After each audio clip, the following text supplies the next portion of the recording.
just keep doing it. Even when it sucks and it hurts really bad and like emotionally you don't really know like where you're going, or you doubt yourself because someone said something to you and it like threw you off.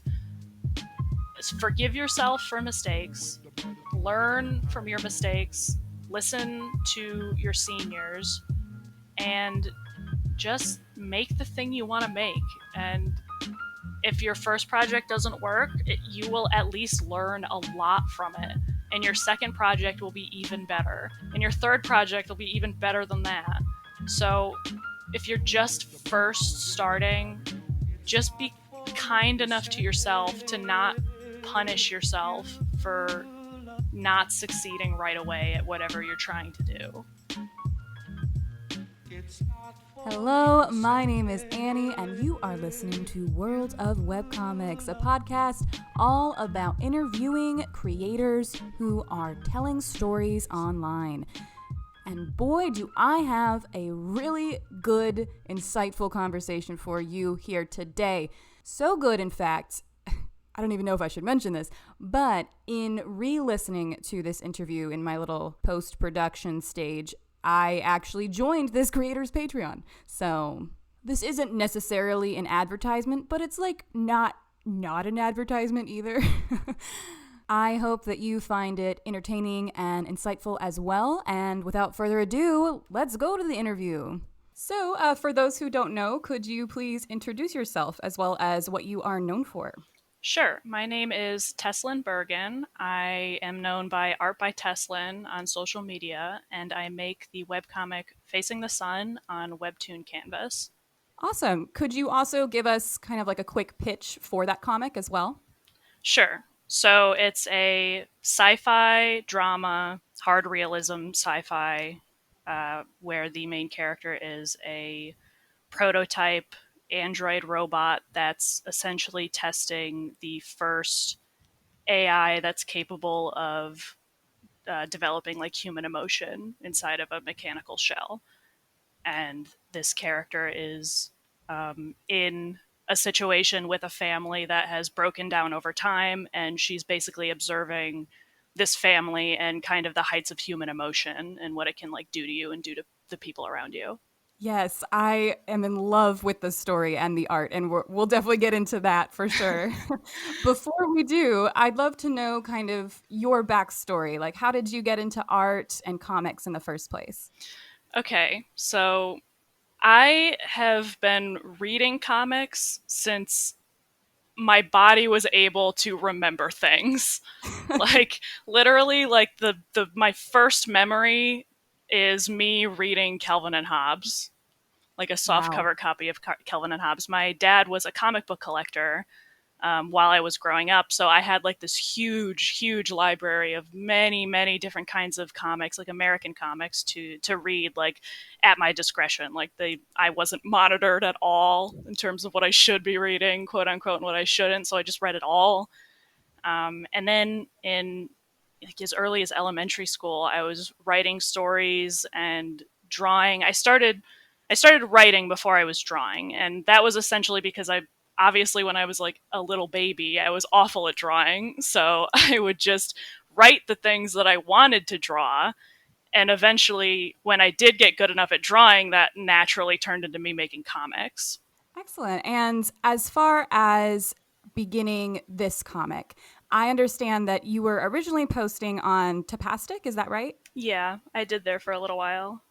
So, why webcomics? What do you think is good about that form of publishing? And how did you end up on Webtoon?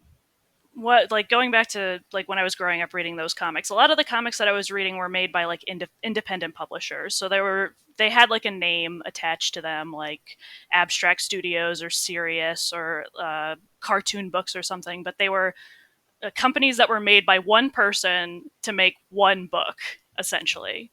So I was introduced to the idea of like independent comics and not necessarily having to attach your name to a bigger company in order to tell the story that you want to tell. So, because when I was younger I knew that existed, it was kind of always in the back of my head that that was an option for me if I wanted it. So, back then, like Webtoon, Tapastic, online webcomics, they either didn't exist or they were very young. They were just starting out. So that wasn't really like an option when I was like a kid. So I didn't publish anything until I discovered websites like Webtoon and Tapastic. And honestly, like in terms of independent creation, I don't really know if there's like a better way to get your work in front of as many eyes as possible if you're not using websites like that. Like there's like webcomic collectives where, you know, it's like something like Hiveworks, where it's like a collection of artists and they make their own work on their own website, which is that's an option. But if you really have no experience and no way to get your foot in the door with something like that, publishing on something like Webtoon or Tapastic is like, honestly, it's kind of like groundbreaking in terms of getting new talent into the eyes of like the general public. So I found my way to Tapastic first, and then I started using Webtoon as well. And I kind of just discovered that my audience retention was better on Webtoon than it was on Tapastic, so I moved like full time to Webtoon. I would be using both, but the process of changing the formats of my pages so drastically between the websites, it's kind of not worth it for me to use the smaller website anymore. So I just focus on Webtoon now. But yeah, in terms of like independent creators, there's just not a better way to get like many people to see your work than there. Yes, I love that. That's what excites me about this whole thing that is happening. I think I love this idea of empowering the independent creator, because I know that's how I fell in love with comics in the first place, was like through publishers like Image, and that kind of Yeah. led me to webcomics. So yeah, awesome.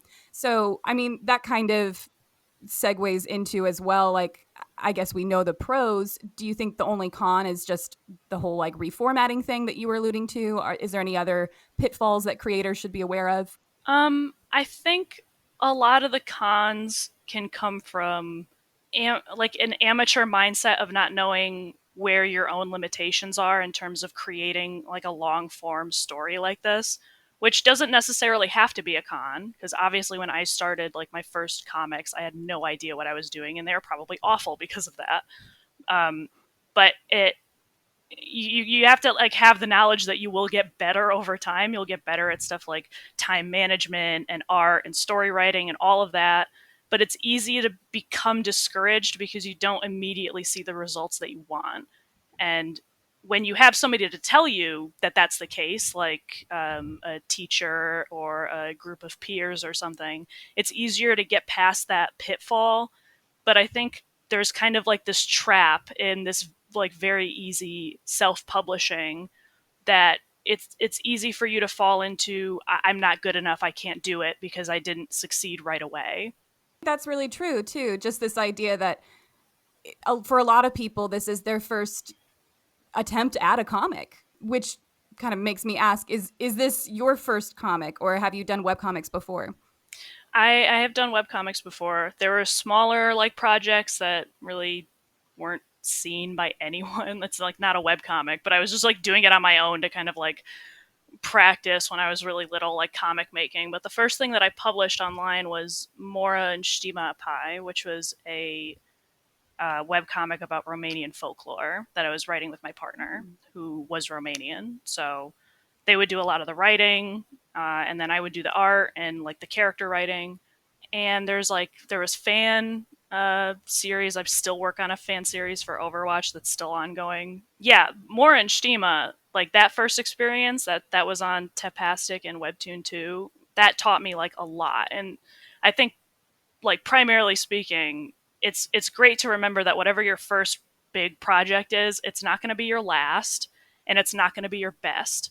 So if you can come to terms with that right off the bat, then it's easier to forgive yourself for making errors or mistakes or going back and rereading it and being like, oh, this sucks, or this isn't right, or I'm so much better now, or like whatever. It's your first series should kind of just be an experiment in the medium, which is what More and Stima was for me. Like I was on like a weekly schedule. I was making pages as I needed them, which is super unhealthy, and I don't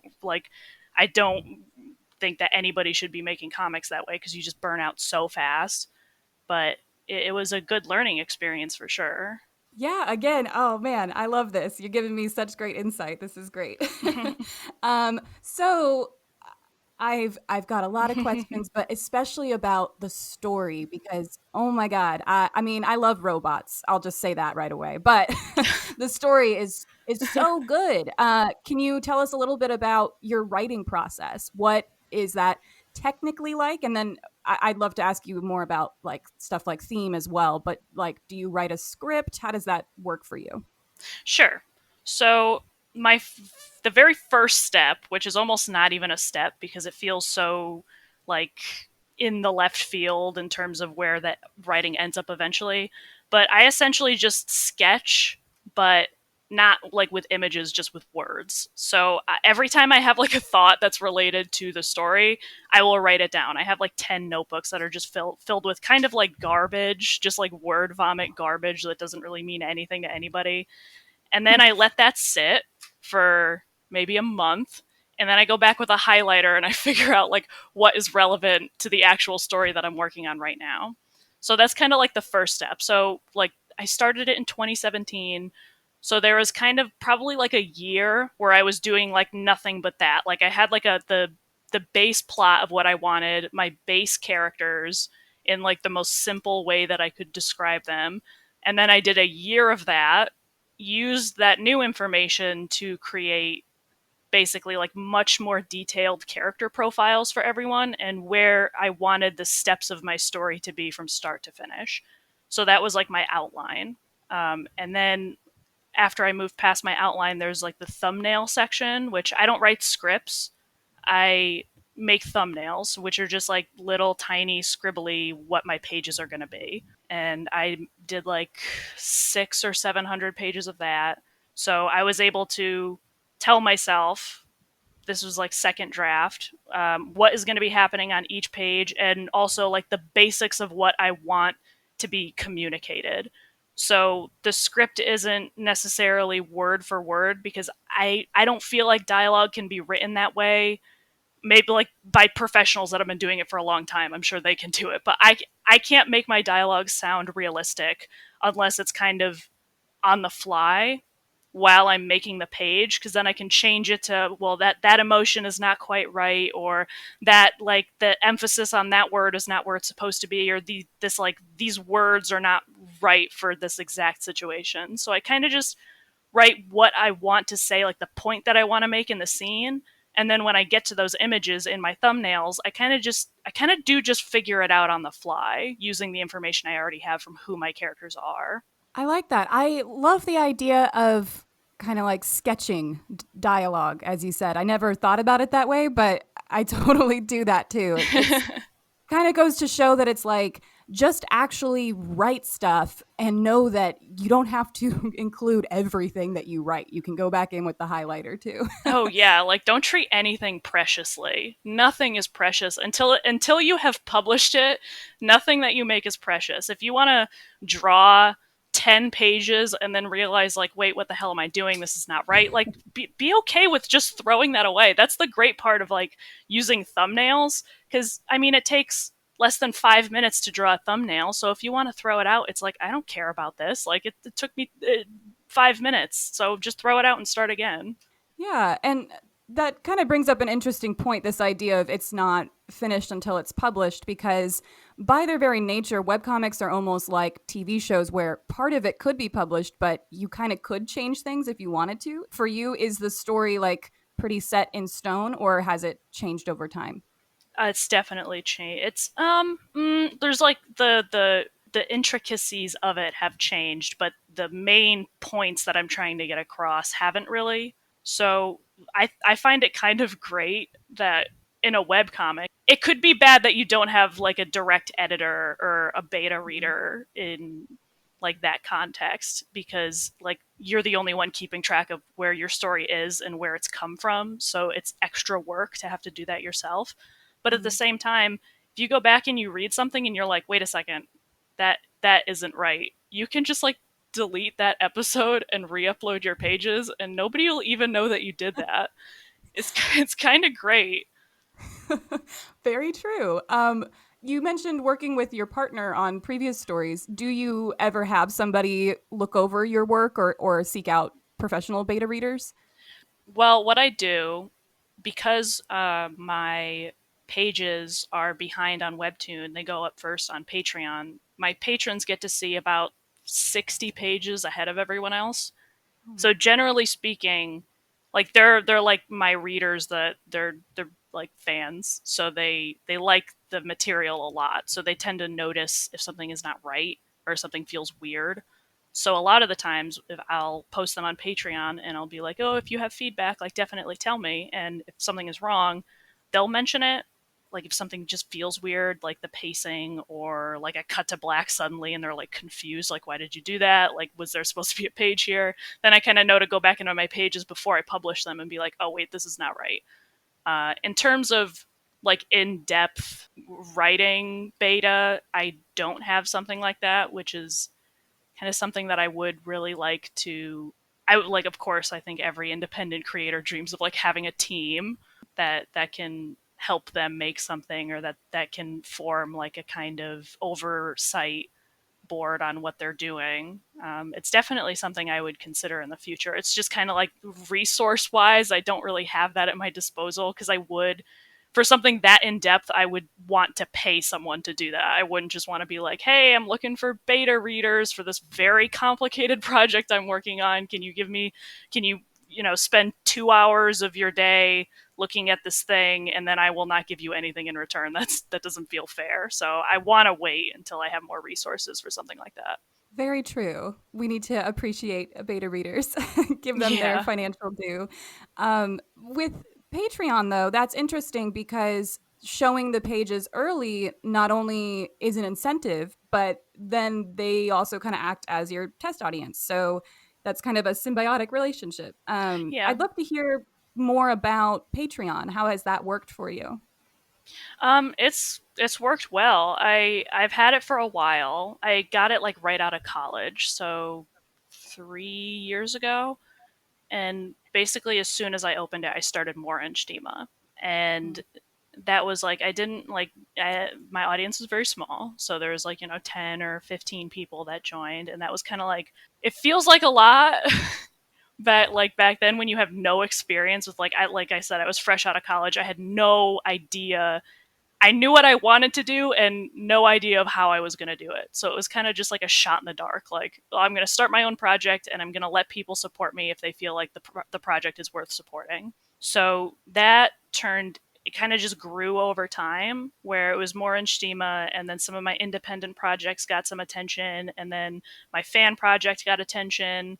And then with Facing the Sun, it's, I think the level of exposure that it's reached means that the Patreon has kind of replaced the need for a publisher, if that makes sense, because I'm I am getting resources from individuals that enjoy my work, rather than a conglomerate company that is, getting money from a lot of different directions and paying a lot of different people.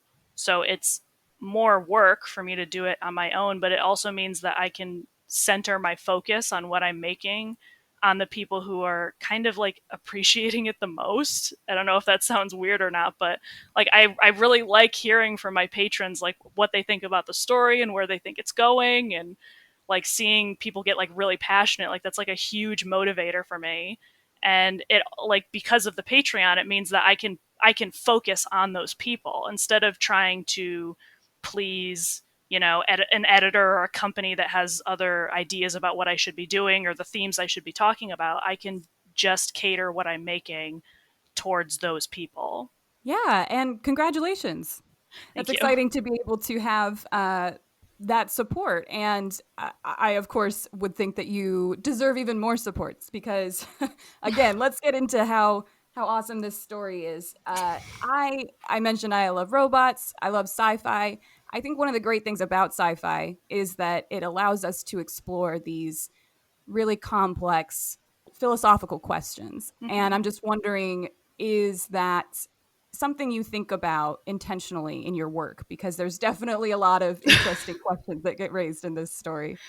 Yeah. This is, I think, above all, a lot of my work is centered on like character study. So there is world building, but I like purposefully started this story in media res where you're basically looking through a window. The window is Liza, it's the robot, and you're looking through a window at this family where you know that there's a huge world and huge problems that are surrounding this family in terms of like where the planet as a whole is, but you're learning that world building through just this family, which means that the way that they're acting, the things that they're saying, the traumas they have, the grief they have, how they express their emotions, all of that should be informing you on the general state of the world at this moment.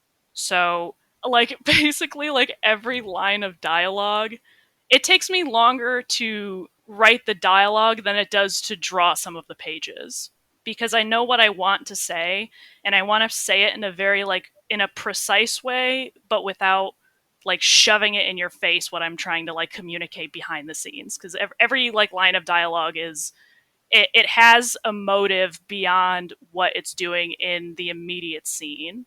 So there's a lot of character writing that goes into like every moment, and all of that also like has to fit into like the world as a whole. Right. Yeah, I think, and kudos, because I think that's something that you're really good at is this dialogue that kind of accomplishes multiple goals at the same time. It's like building relationships, building world building, and kind of establishing theme all at once. I do have some questions, and if they get into spoiler territory, we don't have to talk about them. But I was interested in your thoughts on how this idea of sentience kind of pertains to the deeply human relationship that's at the core of the story. This idea of, are you kind of intentionally grappling with this question of if you are developing a relationship with a being that's not entirely sentient, is it a one-sided relationship, Right. kind of in the way that like the movie Her kind of deals with that question? Um yes. That is going to be relevant. I'm Okay. I'm trying to think my way around spoilers. Again, if we do, maybe I just wanted to give you kudos for including that, but we don't have to get into the spoilers if you No, don't. no, I think I can explain it in more general terms. So it's important, and it's something that like has been said in the comments of the webtoon that like I'm like biting my nails, not being able to like just say what I'm gonna do. But like the idea of is this ethical? I think that's like the main question that if you're thinking about like this relationship intellectually, you want to question the ethicalness of having a relationship with not only something like a robot that isn't fully sentient, but also a robot whose express purpose is to be there to take care of you, which is what Liza is. Liza is a prototype caretaker robot.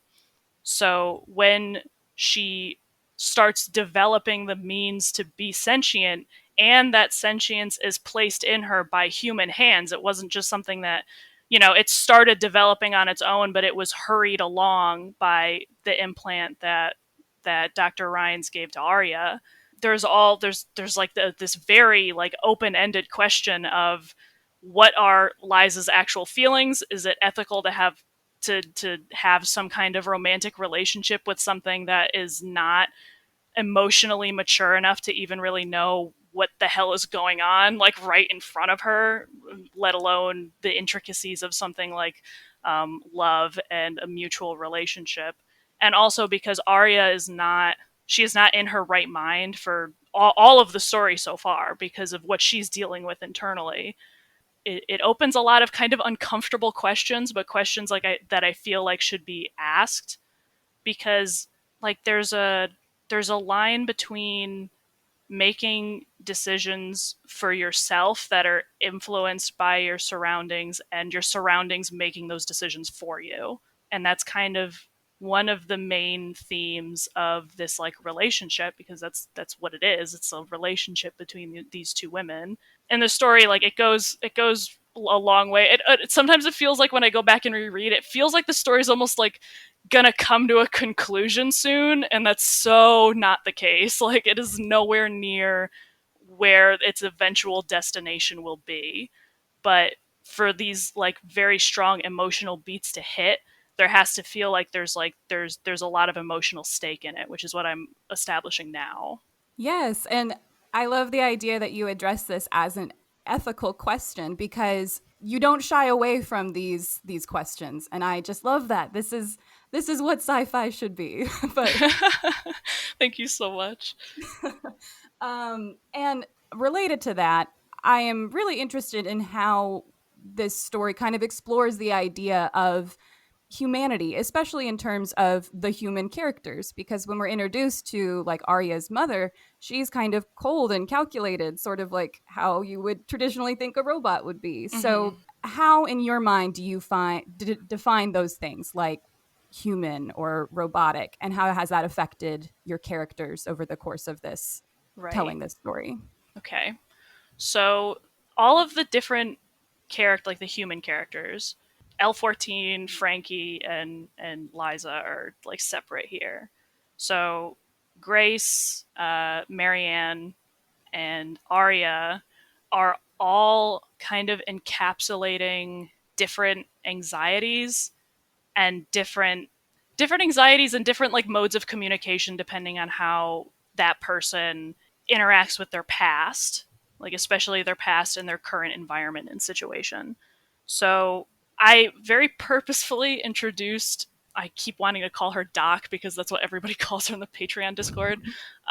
Marianne, Arya's mother, she opened the comic. Like, she was the first character that you saw in the comic, and that wasn't like an accident. Because in my opinion, she's almost not the root of a lot of problems, but like the you can trace back the familial problems to certain parts of her life and her traumas, which we haven't explored that or gotten into it. But I wanted the story to start where I guess the meta narrative starts, where if you're looking at this story linearly, the story really started before Alex died, before, Arya left Living Industries. Like, it started back in Doc's life and her grandmother's life and her grandmother's grandmother, and it's a long it's not a long narrative, but it is a long past history to try to like involve these characters with. So somebody like Doc is Marianne is operating off of a long history of pressure, ignored trauma, stress, drug addiction. Like, there's many elements that are making her operate the way that she does, and I wanted to introduce her in a way that was easily hateable, like right off the bat. And it's not because I want people to hate her character, it's because I want you to hate her and then see what makes her hateable and then empathize with her because of that. And introducing a character that's immediately sympathetic is not necessarily helpful for the overall narrative, because people in real life are not always inherently sympathetic. There's some people in life who you just want to be like, I hate that person. Like, I don't really care where they came from or how we got here. I just hate that person for who they are. And, in real life, it's different because there's immediate consequences to bad people doing bad things. But if you're looking at that from a narrative perspective, it's helpful to be able to, show a character like that and kind of introduce your audience to the idea of not everything is as it seems. Nobody can be judged by their present actions if you actually want like a real look into who these people are. And I was happy when people like pivoted on her, because she was, oh my god, like the most liked comment on any of the episodes with like 1,000 like upvotes is that Marianne is a terrible mother and a terrible person. That was like the most popular comment that's ever been posted on my comic. But then, 10 episodes later, that same person was like, oh no, I have feelings towards this woman now and I don't like it. And it's satisfying for me. And I also think it could be a good teaching and learning experience for readers who are aware of it, because people like that exist in real life, people who you just kind of want to hate, but maybe, looking deeper into who they are, you don't need to always empathize with them and want to be their friend, but it's informative to know where they came from and why they act the way they do. Yes. And if a creative writer ends up listening to this, I would highly recommend just straight up studying, I guess, what you would call the news report scene in your comic. Yeah. Because ooh, when I was reading that, there have been multiple times, I should say, while I'm reading the comic where I didn't realize I was holding my breath, which I think that says a lot. But yeah, I think just like how real people are multifaceted, so should our characters be. And it's funny, we kind of mentioned a couple times like you wanting to explain the things to the readers or seeing people react to a character a certain way. You also include a lot of visual symbolism in the story. Mhm. How has the unique experience of webcomics kind of shaped how you're telling this story, like seeing how people might interpret things?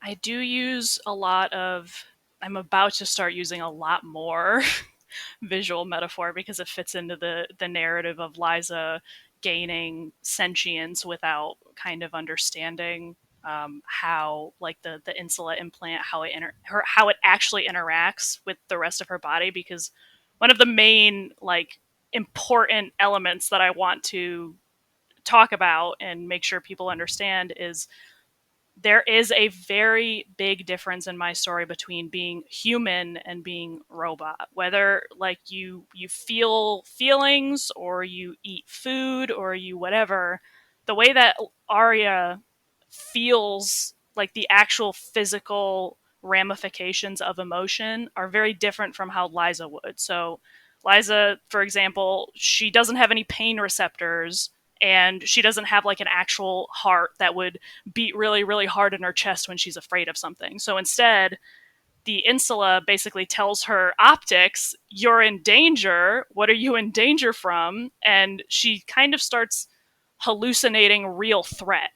So where it's like patrons have already gotten like these pages, it's becomes obvious and prevalent in the next episode. But for example, the dream where she's seeing Doc with smoke for a head instead of an actual head, or Liza turning into a giant spider on top of her. Like, those are things that I introduced very early in order to establish that visual metaphor is going to be important later on. That visual metaphor is not just because I, as the author, want to interpret feelings as metaphors, it's because that's how Liza is actually seeing her world. She's seeing emotions instead of feeling them the way a human would. The most obvious and also the least obvious aspect of this is how I handle color palettes. So I'm very adamant about certain scenes have to be cold and certain scenes have to be hot. Every character has their own color palette, and depending on who is dominant in the scenario, the color palette of the entire scene changes. So like the first opening scene with Marianne is very cold. Like that entire first chapter is blue and white and gray, where when Liza first appears, those blues and grays immediately turn into pinks and greens and reds. So since Arya is the least self-motivated because she is undergoing the kind of the worst reaction to what she's been through, maybe only superseded by Doc, who makes everything around her cold just by being in the same scene. Because she lacks a sense of self, she doesn't have her own color palette. Her color palette is always being influenced by either Marianne or Liza or Grace or whoever's like kind of in her immediate vicinity. And when she's by herself, the colors are very muted and neutral and like uncomfortable, and they seem kind of wrong. And you could consider that more like visual metaphor too. Everything's kind of for a purpose, where like there are I take inspiration from like directors like, I don't know, Nicholas Winding Refn or Wes Anderson or Stanley Kubrick, where there's a lot of visual metaphor, but it doesn't always feel like it's there for any reason other than to like visually stimulate the audience. So I kind of wanted to create like a different kind of experience by putting a logical explanation behind those instances like into the story, if that makes sense. Definitely. And I think that makes use of the fact that comics are a visual medium for sure. Right. And speaking of which, thank you for indulging all my sci fi nerd writing questions, first of all. And Of also, course. who would you say are your major visual influences to making such a distinct art style? So there's a lot. um, I think because like I grew up reading comics, I grew up just like indulging in a lot of media. Like I watched so many movies, I read comics, I read books. It was those my parents realized early on like what kind of person I was going to be while I was growing up, so they like there was no kind of oversight on what I was watching or reading, and I think that helped. Like probably like one of the first things I remember reading was like The Sandman. So Neil Gaiman, Charles Vess, Dave McKean, and then there was like comics like Bloom County, like those just like humor comics. Burke Breathed, Bill Watterson with Calvin and Hobbes, and I learned a lot about writing just from like Calvin and Hobbes, which you don't like immediately remember that about that comic right away because it was just like a newspaper comic. But he was very good at being succinct about points that he was making. So I do think that I took some of my writing experience from him. Ray Bradbury, huge inspiration. I've been reading his books for a long time, and I think the way that he wrote sci-fi really lends itself to kind of that like hard realism sci-fi that kind of like hits you in the gut with how like this is possible. This is a really bad scenario that could happen probably tomorrow, and that influenced me a lot.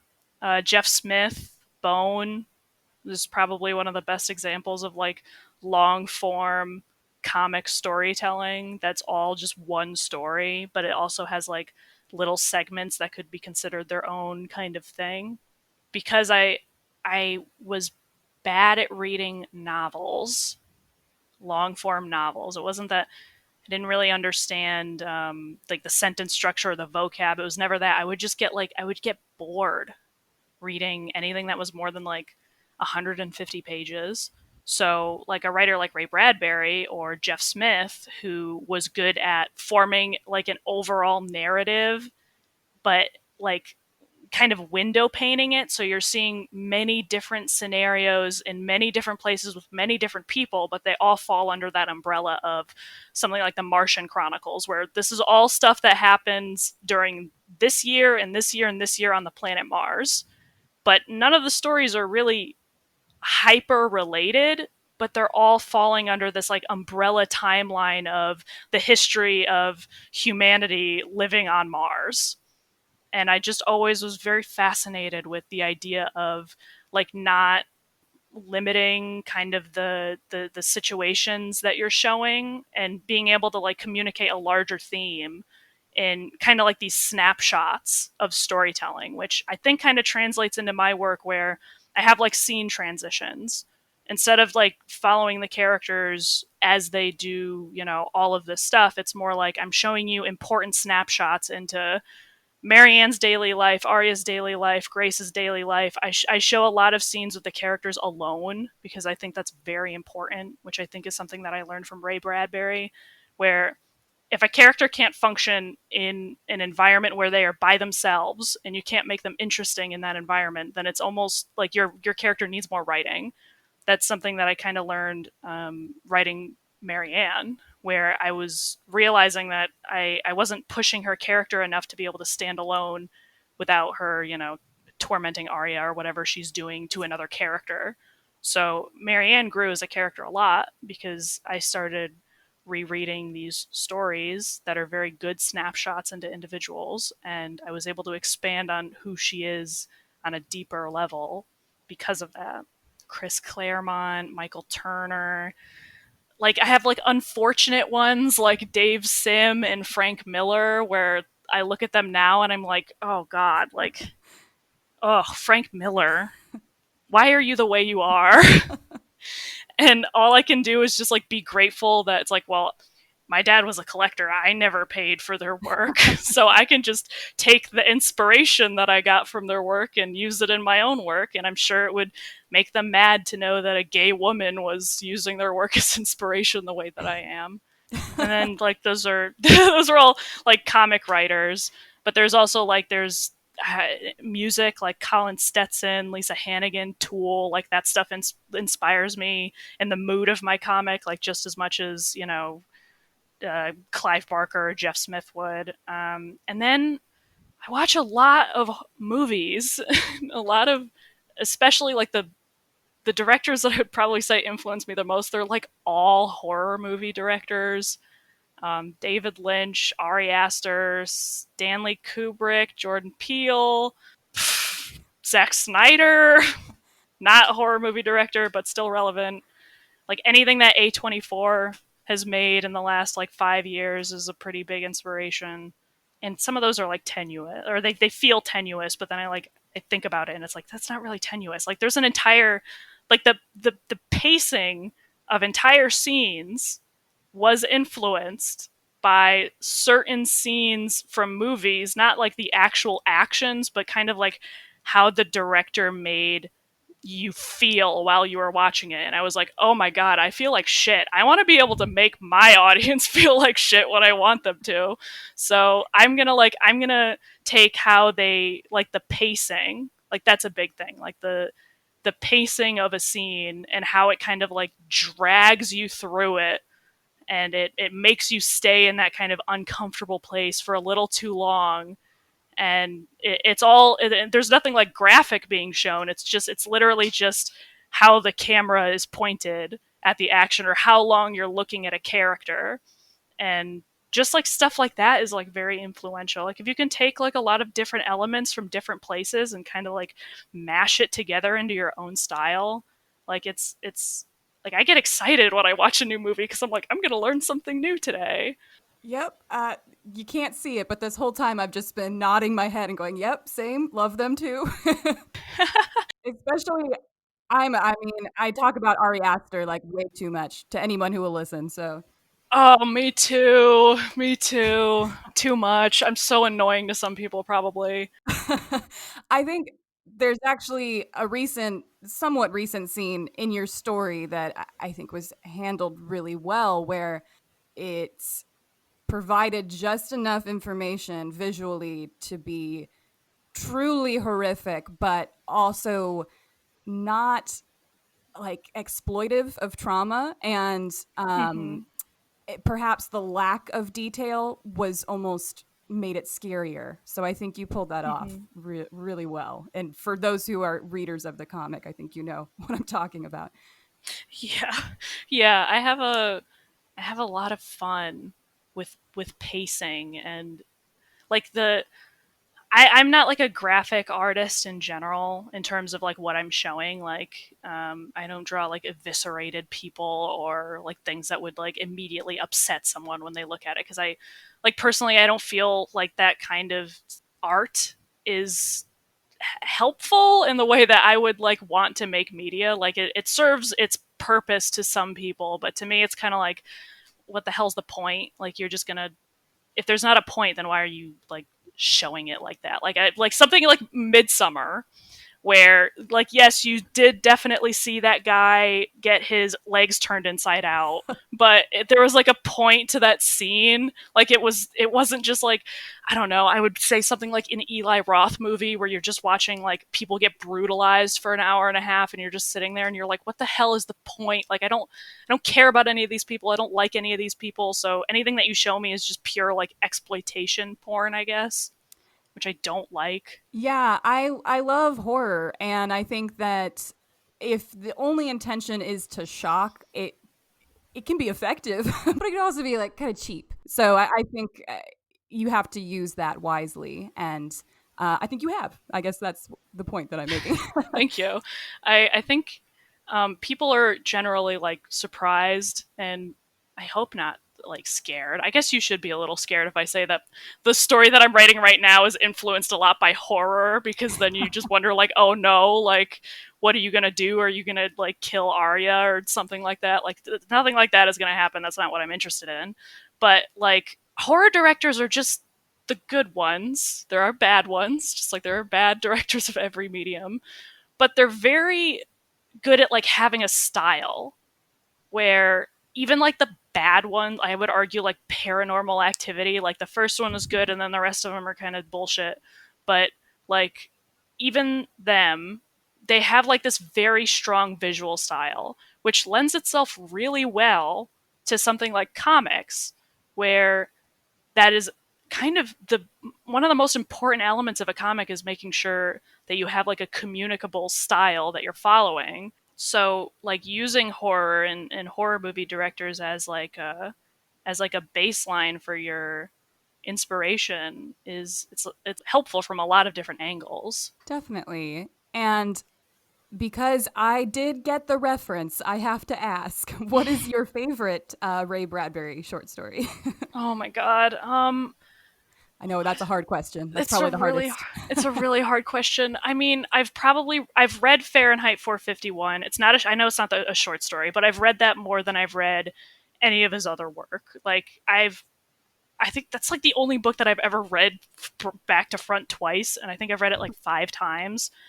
And Martian Chronicles and The Illustrated Man, if I were to like pick a single story out of those, oh my god, I don't remember the name of it, but there was like a short in the Martian Chronicles where it was just like a half a page description of a city collapsing into the desert, which was like it was so good. It was like just a description of all of these automated systems that were still active, but there was no people left in the city anymore, and then like a wind just hits a building right and the entire thing just collapses into the sand, and nobody knows it happened except you, the audience, and it's just like this very like poignant, perfect, very concise like summary of that entire book.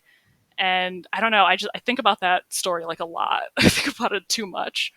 Yes, it's haunting. I'm not sure. I'm not sure if I'm thinking of a different one, but there will come soft rains is in Martian Chronicles. It's about the automated house, so maybe we are thinking of the same thing. Yeah, I think that's it. There was a couple in Martian Chronicles that were like just explorations of like automated systems. Yeah, Um, it's it's haunting. Like it's if you want to be a sci-fi reader, that's like essential reading. oh yeah, I think like Ray Bradbury. If you're like into sci-fi, Ray Bradbury is essential reading, definitely. Awesome. Yes. Okay. I agree. So I have. I don't want to keep you for too long, so let me know if you need to go. But I Oh do no, have I some got more time. questions. Okay. Great. I got time. Where am I gonna go? It's a That's. I pandemic. mean, fair point. We do also currently exist in a sci-fi hellscape. So Yeah, unfortunately. yeah. As far as kind of moving away from story and genre, I'd love to just get more insight from your experience in the art world, like the fact that you started a Patreon like 3 years ago. How have you been able to build the audience that you have? So I was lucky to. I've been in art school literally for my entire life. So kindergarten through fifth it was all public schooling. I didn't go to any private schools. But there's like the system called like the magnet schools, which is just like public schools that have like different like curriculums compared to like general public schools. So I started doing art like very early, like practiced teaching art like pretty early, and then grade 6 through 12, I was in an actual like arts public school. So like every single day I had like, oh my god, 8 periods and 6 of them were art, like all different kinds of art. And then I did go to college after that for 4 years for illustration.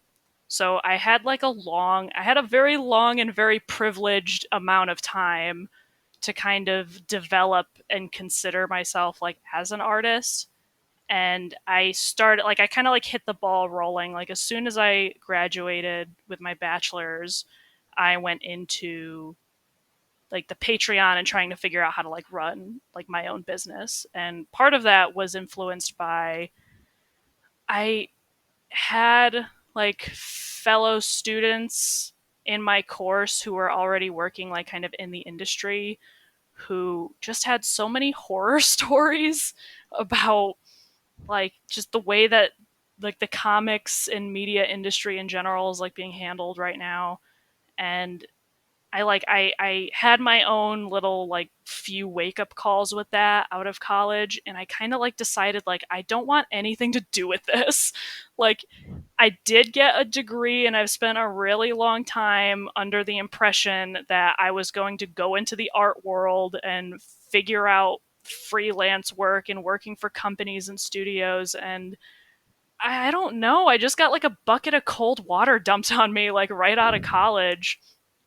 And maybe I'm just like stubborn, but I was like, I don't want to do this anymore. I don't want to like have to deal with like these specific like kinds of problems that like feel very unfair and like whatever. So I was like, yeah, I'm gonna just do my own projects and see if people like them. And if I have something that's marketable and that people will like and that people can enjoy, then like I'll be the only one making that thing. And hopefully they'll support my endeavors and buy my books or buy my projects or like whatever. And at the time, like the most like easily accessible platform for that was Patreon.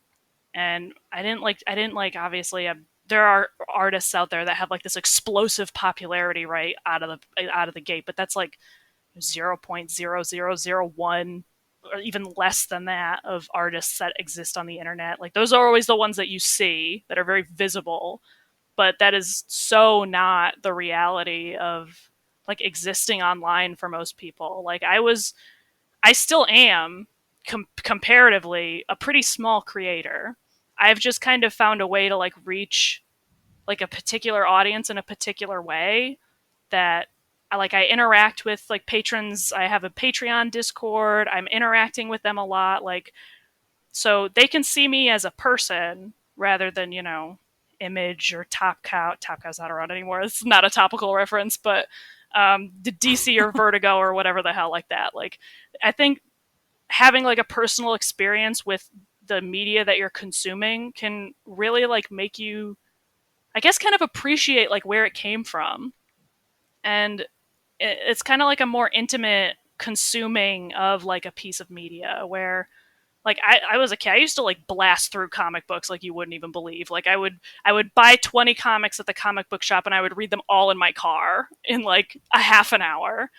And then I would go home and I would read them again, and then I'd read them the next night, I'd read them the next week, I'd pick them up in 2 years and I'd read them again. And it's, if I had like known the people who made those comics who like influenced me so much, like that would have been like a really big deal. So I guess part of it is I want to foster a relationship with readers that's like that feels meaningful, which Patreon helps with a lot. And I also like I want to make people aware that the media that you're consuming is, even if only one person is making it and they're the reason why you like it, like they might be in an industry situation that is not rewarding them for that work, and that's not something that like an individual can change, but being aware of that can make you more appreciative of the media that you are consuming. So Patreon helps with that. Obviously, it gives me the resources to continue to make Facing the Sun. Like, if it weren't for Patreon, I wouldn't be able to do this. And I think it's good for readers too. Yeah, with the interview I did with this artist Anna Meyer, she mentioned in terms of audience that kind of like it's quality over quantity, kind of meaning that relationship building is important, and that like the people who really care about your work are the people that kind of matter. Yeah, absolutely. That's a really good point. The quality over quantity thing. like that's a problem in the industry too, with like overworking one person and putting like these like really strict deadlines. Like I put deadlines on myself. I make sure every month I'm producing at least 50 pages of comics, but I have a month to do that. I have friends that are working on licensed comics that are expected to get that much work out in 3 days. And obviously, like the quality of work that a person is able to produce in 3 days under that much stress and pressure and dealing with all of these outside forces, especially right now, that is Mm. so unfair and so not helpful to creating good work. Like, and any work that was produced under horrible conditions would be at least twice as good if you gave that artist or that writer room to breathe and live their life and consider their surroundings or their situations and just like give them time to really consider what they're making. Like I feel privileged that I'm able to do that. Like I can sit down and take a year to scribble down in notebooks and then like develop this like very complicated story. Like I'm privileged to be able to do that, but I don't feel like that should necessarily be a privilege of an independent creator. It kind of, it's almost like a nightmare scenario where like as like a freelancer who's handling themselves, you could be making more with less insight and your quality is higher because you're not being abused, for lack of a better word. Yeah, I'm really glad you brought that up. And something that a lot of people tend to get a little uncomfortable when I ask is on the topic of time management and work life balance. Almost everybody so far has been like, well, I don't know how to do that. But I'm curious because it definitely sounds like something that you're passionate about. How do you manage your time and ensure self care? Right. Okay. So this is obviously this is something that I learned. Like this was not information that was imparted on me in school. School is basically like you just work for as long as you can or as hard as you can, and then you die, and that's the end of it. And I don't think that's very helpful for artists either. So this was all like what I learned from experience, and a lot of this was it was more in Shtima, it was Ghost, it was working at GameStop for 5 years, and that being so terrible that I just had to find a freelancing job. That was a big like motivation for Patreon too, was getting out of the general workforce that was just so soul sucking. But anyway, yeah, so I have kind of developed into somebody who I think is pretty good at time management. So I can put out a decent amount of work that feels like it's for the price that you pay for it on Patreon without burning myself out.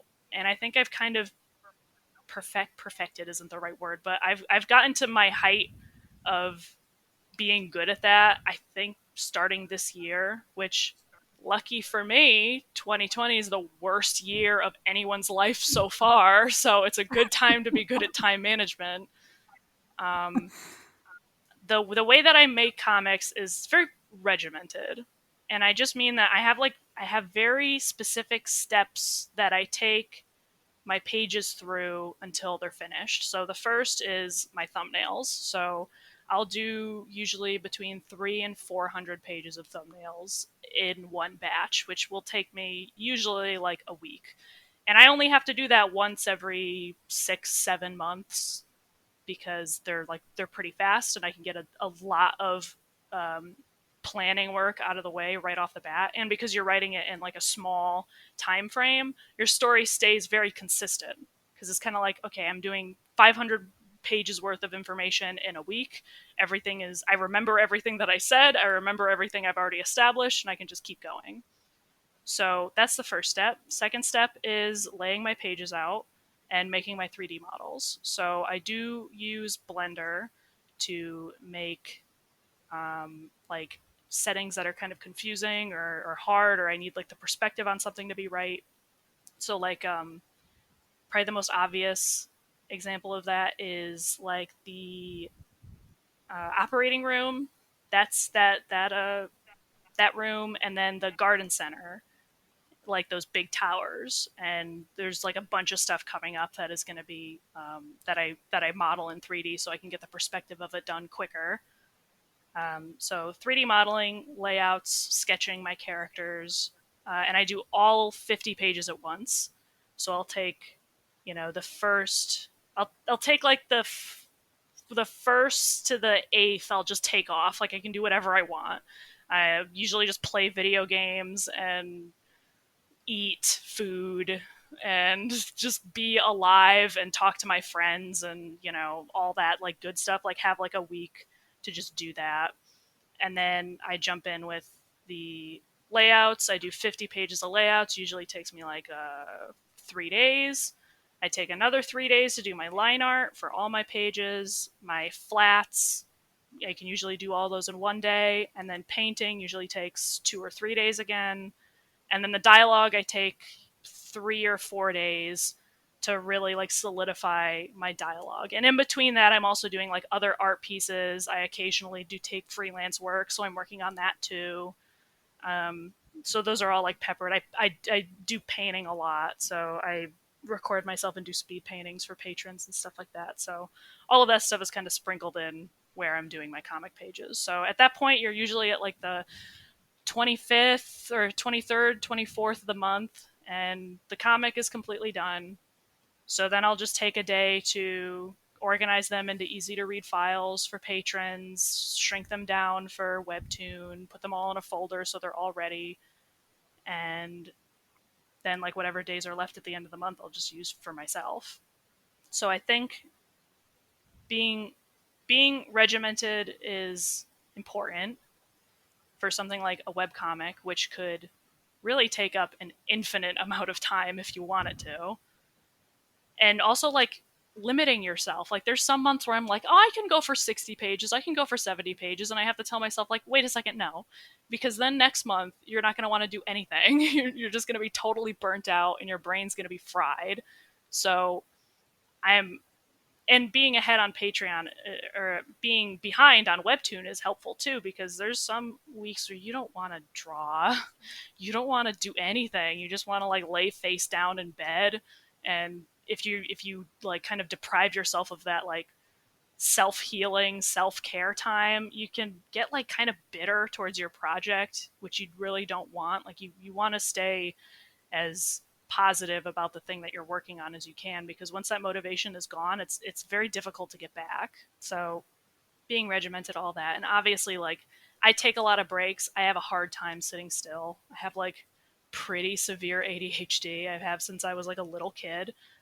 And chronic migraines and all that stuff. So my body is very motivated to not sit in one place. So I'll work for an hour and I'll take a 20-minute break just to, take a walk, go check on my vegetables, cook something, play with a dog or something like that. And then I'll come back and I'll work for another hour and then I'll take another 20-minute break. And I I don't understand. Some people can like really not sleep. And I don't understand that at all, because if I go one day without sleeping, I am such a colossal like mess up the next day. I can't do anything. Everything that I produce is going to be garbage. So like sleep and eat food. Don't drink like a gallon of coffee. It's probably not good for you. And it's hard. It's difficult to, especially when you're self-employed, because you could be working all the time. And sometimes you want to be working all the time. And it's really important to note that burnout is not like sudden. It can feel sudden, but burnout is like it's the product of a long term situation of kind of like abusing your brain and your body. And the burnout is your body basically going, no, you can't do this anymore. I'm not going to let you do this anymore. And as long as you manage like your self care and you're very like you're in sync with what your body is telling you and you actually listen to it, it's not always avoidable, but you can lessen the impact of it just by listening to your body. Instead of getting mad at it when it doesn't want to do something you want it to do, just be like, oh, okay, we'll take a break. Like, let's go for a walk and let's do something else. Let's play a video game or something like that, instead of just forcing yourself to do something that your brain is obviously not on the same page with you with. Yes, I completely agree because we are not robots. We need to take Right. care of ourselves. Yeah. Uh, and you brought up a couple interesting things. I mean, aside from that just being really good life advice in general, but I like that you mentioned too using tools like 3D modeling and also the fact that you traditionally paint as well. I was Mm-hmm. curious about how unfortunately a lot of artists seem to have this, and I should say usually amateur artists have this stigma against using reference and tools, and if you've battled with that at all, and how your traditional art knowledge has also affected your digital work. Right. Okay. I do have a lot to say about this. I'm gonna try to be as like succinct as I No, can, yes, because there please. was like that. There was like a recent outcry on Twitter. Yeah. The just. Oh God, that the Twitter is just an awful place, isn't it? It's just a terrible, terrible hellscape. The first thing that I learned in college, the first two things that I learned when I went to art college was use reference and use every tool at your disposal to work smarter, not harder. And I think this is just a guess. This is a totally maybe uninformed guess. But I would say that I think the downfall of affordable schooling, at least in the United States, because that's where I live, the downfall of affordable schooling has made it so people don't necessarily get the life knowledge of learning how to accept and read criticism. And it means that some of those artists are stunted in that place where I started when I first started going to college of every criticism is an attack, which is just not true. Criticism, good criticism, there is bad criticism. Good criticism is coming from a place of wanting to teach you something, wanting you to be better, wanting your life to be easier, wanting your art to be better. And I understand that it's difficult to sometimes hear that you are not where like your goals and your skill level are not aligned yet. Like I wanted to publish a 300-page comic book when I was 12. That was not going to happen when I was 12. It's something that I really wanted, but it wasn't realistic. And I went through that. Like, I think any artist that's saying that they have no idea what it means to be offended by criticism is full of shit. But yes, criticism hurts. It hurts everyone. It will probably always hurt to a certain extent because as people our first reaction to hearing something negative is generally to be defensive, which like that's a reasonable, very human reaction to that sort of thing. Like even if generally speaking, even if you're in the wrong, you're going to get defensive if somebody like gets in your face about it. So as there's the different levels of criticism. Like my teachers didn't pull any punches. I know that. Like if something that you did didn't fit like what they told you to do or it wasn't up to the skill level that it should be, they would tell you to do it again. And they would tell you exactly how to do it again, which hurt, but it was also helpful because if you kind of override your brain's immediate reaction to be defensive and you take the elements of what they're saying and you process them through your like logic filter, then you can look at your own art and say, "Oh yeah, that is how I fix that." And then you can fix it and then your art is better.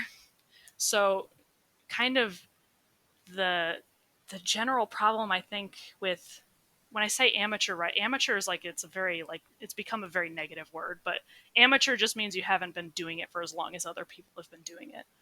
So I would still consider myself like an amateur artist. Like I have done things that are cool, like make a comic and have like an online audience, but I am still 25. I'm still young. I'm still learning every day. There's still lots of things that I don't like drawing, that I'm not good at drawing. I had to design a car recently and I hated every minute of it. That's such like a barrier. It's a brick wall. If you can get through that brick wall of defensiveness, the other side of it is it's so nice, because if you get bad faith criticism, then you can identify it and just throw it away, and you don't have to deal with any of the negative emotion or reaction that has to do with that. You just see it and you're like, oh, this is garbage, and you throw it in the dumpster. And then good criticism you can immediately apply to your art, which is like, it's like pure gold. Like, how valuable is it to just have somebody in front of you who just tells you how to make your art better without you having to stare at it for 5 or 6 hours or a month or 2 months? You could just like, oh my God, I was working on a giant painting. It took me like from September to January to do, and it was sitting in my office unfinished for like a whole month because I was like, I hate it, I hate it, I hate it. I don't know why I hate it. There is something wrong. There's something wrong. I don't know what it is, so I'm never going to finish it. And then like, I don't know, my grandfather like walked into my office and was like, "Shouldn't this part be darker?" And I looked at it and I was like, "Holy shit." He's right. It should be darker. And then I made it darker, and now I love it. Now it's done, and that could have been that could have been taken like a, oh, that painting sucks. Why are you even doing it? But because I was able to hear what he was saying, I was able to like discover the secret of making my art good, and that's so valuable. And I feel like it's kind of it's a an element of art that isn't easily teached outside of like an art school. You know what I mean? Because like, you can't tell your professors to just F off when they say something that you don't want to hear, which you can do to a random person on Twitter that says that, just says something that you don't want to hear. You can tell them to F off and then block them and never see them again, but you can't escape your professor, who will keep saying the same thing over and over and over again until you change your art to whatever it is that they're saying to you. And you'll be grateful for that, because you'll see that your art has gotten better in response to, even if you were bitter and angry. Like, I had some professors that I was like, oh my God, I hate you, I hate you, I hate you, I can't wait to graduate, I can't wait. And then like, then I would follow through on what they told me, and I would just have to sit there like kind of dejected and be like, oh my God, they were right, they were right. I was so angry, and they ended up being right the whole time. So it's a skill. It's a skill. Nobody knows how to take criticism like right off the bat. Yes, giving and receiving critique is, like you said, definitely a skill. I know one of my professors told this story of a girl had this, like, for the most part, really beautiful illustration of a beach. And he was like, "What's this, like, on top of the water? Is it like an old shoe?" And she was like, "It's a dolphin." and, and he was like, "Oh, okay. Well, I thought it was an old shoe." And so he wasn't trying to be mean. It's just, as artists, sometimes we zone in so much on things that as soon as a second pair of eyes comes in, it's like something that should have been obvious suddenly becomes obvious. And Yeah, so oh, you absolutely. could fix that. Yeah, absolutely. And that's a really important element of art that is, again, it's not immediately something that you identify as a problem. Is you When I do a painting, it usually takes me like 40 hours, and I am 3 inches away from the canvas, staring very hard at a small segment of it at a time over a 72-hour period. And when you're staring so hard at one image, you don't know why it looks wrong. You don't know if something in that composition is wrong, because you have an image in your head and you have an image in front of you, and it just sometimes it just doesn't translate to the person that made it, that there's something wrong. So that second pair of eyes that's never looked at that picture before is so valuable, because it's literally not something that you can teach yourself. Like that, even a second pair of untrained eyes, like my grandfather, who's never even drawn a stick figure once in his life, can look at something that I made and go, that doesn't look right, or that looks like a duck, or that looks like an old shoe, and I can be like, oh, I didn't notice that, but now that I look at it, it does kind of look like an old shoe, and you can go back and you can fix it. Definitely. And in the interest of this conversation, perhaps helping someone with that skill, you mentioned this idea of bad faith criticism, which I think is kind of especially relevant in like today's culture. For Yeah. you, how would you identify that, just so people can like understand, but the difference between that and like genuine criticism? Right. So, how I usually, interpret different levels of criticism is you have to look at like what is the root of what they're saying to you. So, if it's like I said, if it's in your best interest, if it's in the interest of your art, or your skill level, or trying to like legitimately help you with some problem, then that is good faith criticism. Even if it's delivered in a terse way, which like art professors are like some of the most terse people I've ever like talked to. If you can like kind of computery make your mind a computer and like and shrink down the criticism into its most pure form, if it's to help you, then it's good faith criticism. If the criticism is purposefully hurtful, not relevant to the image or the story that you're trying to tell, if it's specifically an issue that they have stylistically, that isn't necessarily bad faith, but it is not objective. But bad faith comes from a place that is meant to hurt you.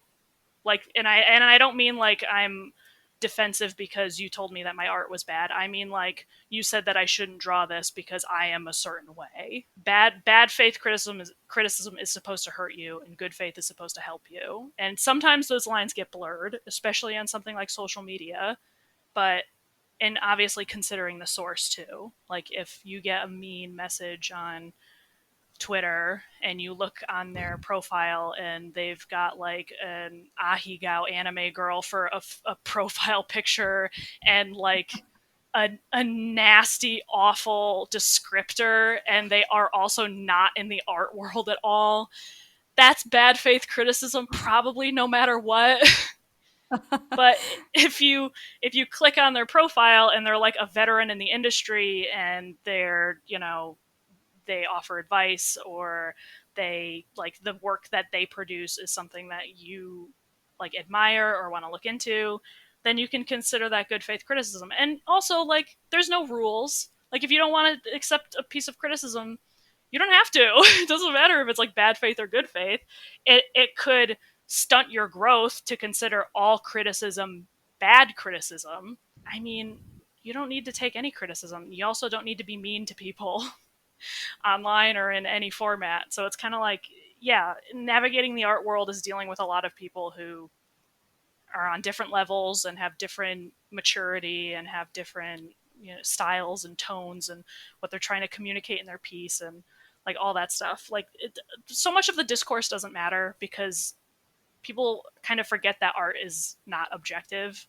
Like not even really, really, really, really, really, really good art is objective. Like you can take a beautiful piece of art and then be mad that there's no story behind it, and you can say that the art is bad because it doesn't have a story. Or you can take like for example, like webcomic name. I think that's what it's called, where it's just like it's just scribbles and that's all it is. But the writing is very good and very succinct, and the art doesn't necessarily need to be good because the writing is doing the heavy lifting.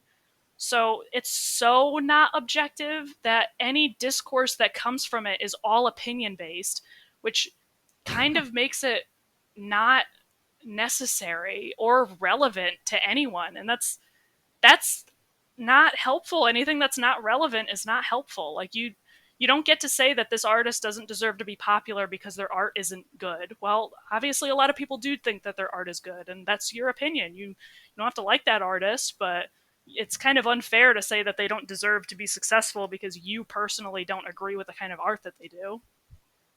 So Yeah, yeah, I think the fact that as artists typically we can be of the sensitive type.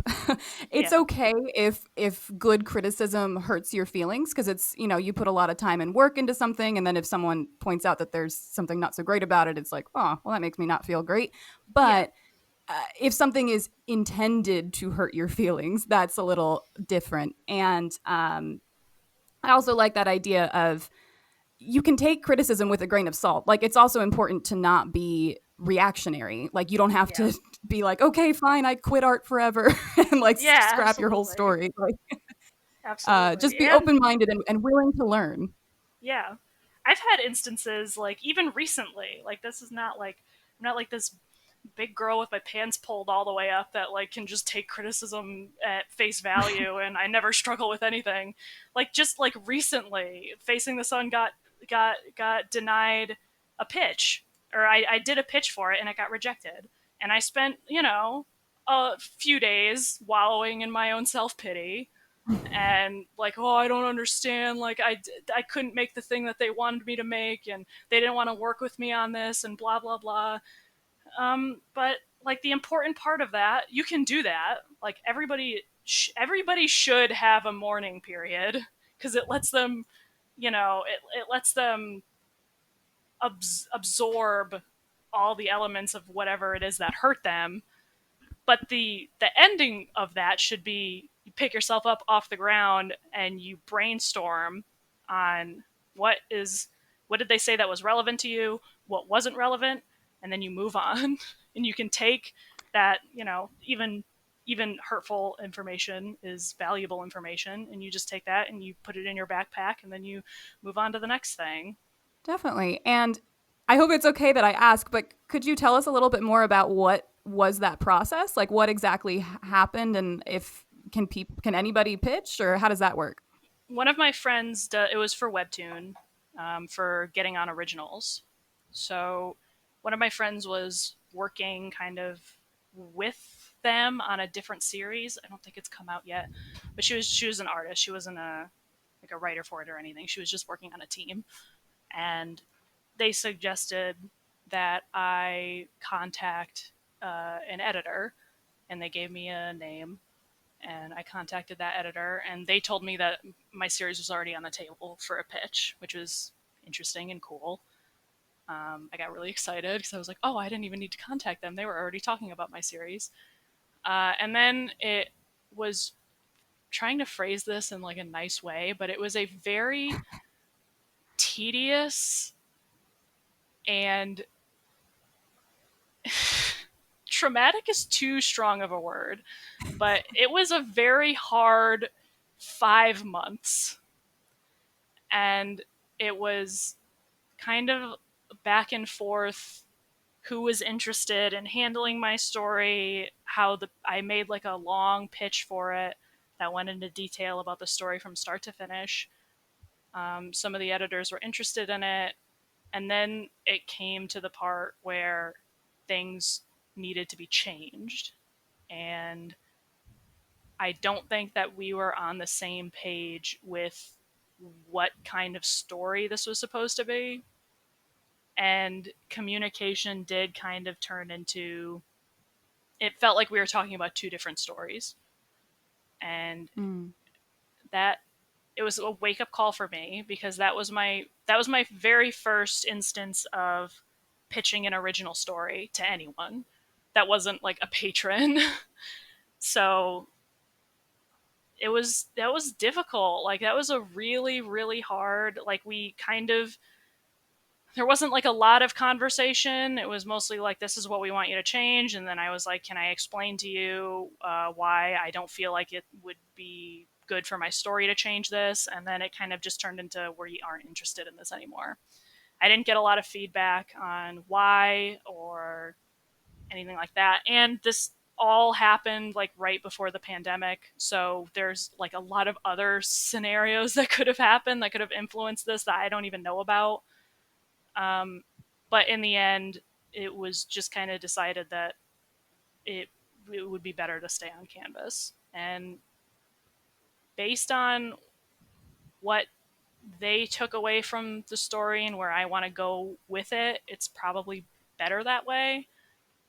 And that was like a hard pill to swallow because, of course, like talking about criticism, like the first reaction that rejection brings is just like grief because it's so much work. I mean, Facing the Sun, it's like 2.5, 3 years of work, and then the pitch was, me working nonstop for a week, and like it's not easy. I'm not here telling you that criticism, when you're a pro artist, criticism is easy, because it's really never easy. It's only your reactions to it that can make it easier to process.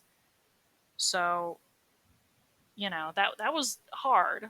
And at the end of the day, I like to be a positive person about as many situations in my life as I can, even like the really, really bad ones. And I can at least say, like, I am a stronger person because this happened to me. And I know more about dealing with editors and publishers and the process of pitching something. And I can take that knowledge and have it forever, even if this situation didn't come out the way that I wanted it to. It was still valuable that it happened to me. Definitely. And thank you so much for sharing, because that's rough. I think we all have to kind of deal with the existence of both opportunities and rejection. And I think the good thing that's come out of this is that you still have your audience. Your story is still amazing and deserves a bigger audience.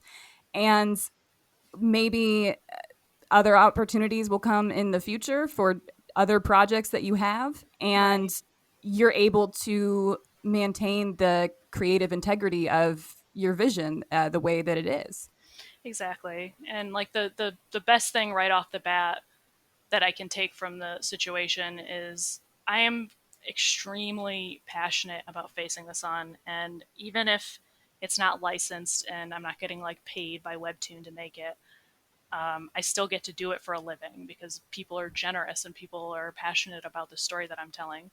So I can at least be helped by the idea that this is still my story. Like, this, I don't need to change anything beyond what I think is best for the integrity of the narrative that I'm telling. Instead of changing things to be easier for a certain demographic, or there's a lot of, when you're a publisher that's trying to sell a story to as many people as possible, you lose a lot of the like stylistic and story integrity that makes it more poignant to a certain audience instead of just appealing to as many people as possible. Yeah. Again, I have a lot of respect. I think that what you are doing with this story is ambitious and it shows a lot of passion, and the result is impressive. You should be proud of what you have. Thank you so much for saying that. Of course, I believe it. I think everyone should read it. So that's, I mean, not that I have like a big audience, but if you listen to this, definitely check it out. I mean, we covered a lot of really good stuff with that, and it's just nice to get insight into someone's unique experience with the world of webcomics. And with that, I would just love in general to hear what would be your advice to someone who is trying to do this. All the comic book artists out there. Just keep doing it, even when it sucks and it hurts really bad, and like emotionally you don't really know like where you're going, or you doubt yourself because someone said something to you and it like threw you off. Forgive yourself for mistakes, learn from your mistakes, listen to your seniors, and just make the thing you want to make. And if your first project doesn't work, you will at least learn a lot from it. And your second project will be even better. And your third project will be even better than that. So if you're just first starting, just be kind enough to yourself to not punish yourself for not succeeding right away at whatever you're trying to do. Very good advice. Tesslyn, thank you so much. I am incredibly excited to see where Facing the Sun is going to go and where just your career in general. I think you're going to do some amazing things. So thank you again for speaking with me today. That's so nice. Thank you for having me. This was a lot of fun. Thank you again so much to Tesslyn for giving me her thoughts, her time, and you can check out her social media and her comic in the description below. Also, if you would like to check out my comic, which incidentally just also happens to include robots, it is called Soul Match, and you can also check that out in the description below. I feel like I've said it before, but if you have a webcomic, please tell me the title. I have a list of the ones you guys have told me. I am sorry, I haven't read them all yet. I actually have quite a few interviews kind of ready to just edit at this point, so I think I'm just gonna kind of take a little break from reaching out to creators so that I can actually enjoy your comics. And again, I'm just like a person, you guys. I'm no one special.